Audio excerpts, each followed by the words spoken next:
Bonjour, mes stagiaires. On va voir avec vous le module marketing. On va traiter le cycle de vie des produits et des services. On va entamer maintenant les étapes théoriques. Dans sa forme la plus classique, le cycle de vie de produits ou services comprend 4 phases.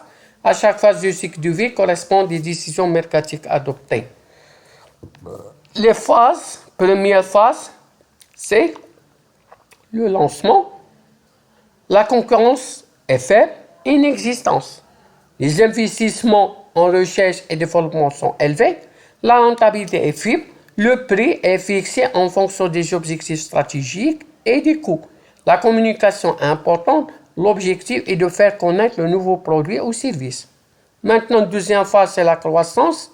La demande en croissance attire des concurrents. Le prix est fixé en fonction du contexte concurrentiel. Les budgets de communication augmentent. L'entreprise cherche à personnaliser son offre et à se différencier. Maintenant, troisième phase, c'est la phase de maturité. Les ventes sont maximales. Le marché est saturé et très concurrentiel. Les prix sont modifiés. Baisse durable des tarifs au prix promotionnel.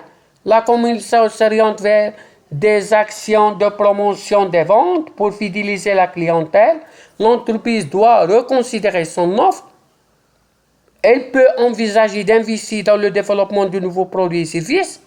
Elle peut relancer le produit avec des innovations qui apportent une nouvelle valeur à l'offre.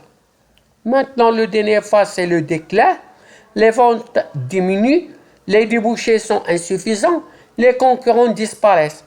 Ici, la rentabilité est très faible, les investissements en communication sont réduits, l'entreprise est en face à une alternative. Soit abandonner le produit, soit exporter le produit après d'éventuelles adaptations sur le marché où la demande est émergente ou en phase de croissance. On va faire maintenant la représentation graphique. Le cycle de vidéo est représenté par la courbe suivante. Il y a développement ou bien l'innovation. Il y a l'introduction ou la phase de lancement, croissance, maturité et déclin. Les limites.